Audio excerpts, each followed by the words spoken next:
इंसान ने पहिया बनाया, आग को काबू किया, ब्रह्मांड के रहस्य खोले, लेकिन एक चीज हर सभ्यता में बिना बदले मौजूद रही, भगवान।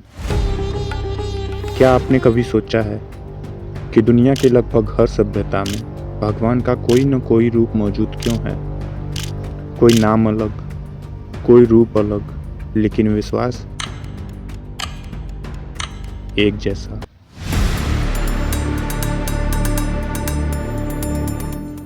क्या यह सच में ईश्वर की उपस्थिति का सबूत है, या फिर यह सब हमारे दिमाग का खेल है? क्या इंसान का दिमाग भगवान को खोजता है या बस भगवान की परिकल्पना को गढ़ता है? आज हम भगवान को धर्म से नहीं, न्यूरोसाइंस की नज़र से समझेंगे। इंसानी दिमाग की सबसे बड़ी खासियत है पैटर्न रिकॉग्निशन, यानी हर घटना के पीछे कारण ढूंढना। 2007 में हार्वर्ड यूनिवर्सिटी के साइकोलॉजिस्ट डॉक्टर जस्टिन बैरेट एक प्रयोग करते हैं, जिनमें उन्होंने कुछ बच्चों को रैंडम शेप्स दिखाई, जैसे सर्किल, ट्रायंगल, स्क्वायर, जो बिना किसी लॉजिक के हिल रहे होते हैं। जब बच्चों से पूछा गया ये शेप्स क्यों हिल रहे हैं, तो बच्चों ने जवाब दिया कि कोई इन्हें हिला रहा है। यह जवाब चौंकाने वाला था।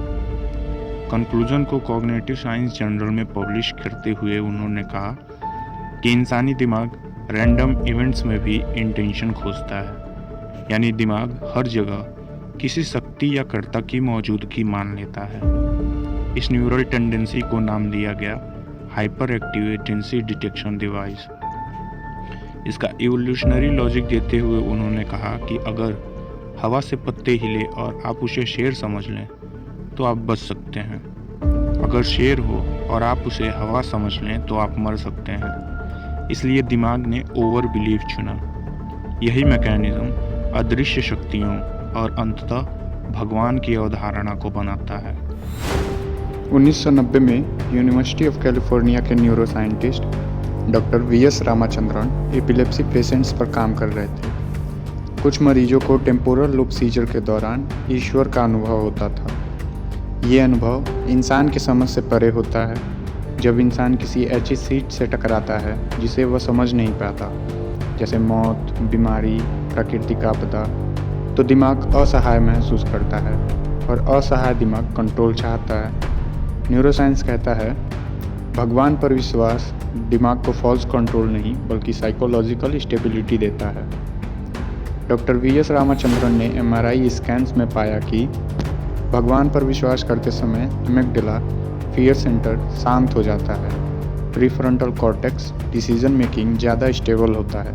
साथ ही उन्होंने एमआरआई स्कैन्स में पाया कि टेम्पोरल लोब, पेराइटल कॉर्टेक्स, ये हिस्से सेल्फ आइडेंटिटी, मीनिंग, प्रेजेंस से जुड़े हैं। जब इन रीजन्स को आर्टिफिशियली स्टिमुलेट किया गया तो मरीजों ने कहा मुझे कोई शक्ति महसूस हो रही है।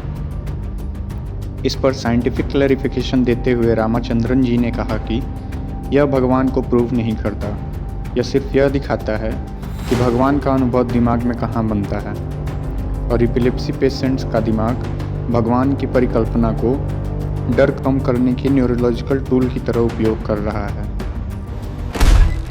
2001 में लॉरेंशियन यूनिवर्सिटी ऑफ कनाडा के न्यूरोसाइंटिस्ट डॉक्टर माइकल परसिंगर एक मशीन बनाते हैं जिसका नाम वे गॉड हेलमेट रखते हैं। यह हेलमेट मैग्नेटिक फील्ड से टेम्पोरल लोब को स्टिमुलेट करता है, जिसका रिजल्ट 80% सब्जेक्ट्स ने रिपोर्ट किया कि वे किसी की उपस्थिति, ऊर्जा, दिव्य अनुभव महसूस कर रहे हैं। बिना धर्म, बिना प्रार्थना, बिना विश्वास, एक सवाल के साथ उन्होंने perceptual and motor skill journal में इसे पब्लिश किया। सवाल खतरनाक था। अगर एक हेलमेट भगवान का अनुभव पैदा कर सकता है तो यह अनुभव कहाँ से आ रहा है?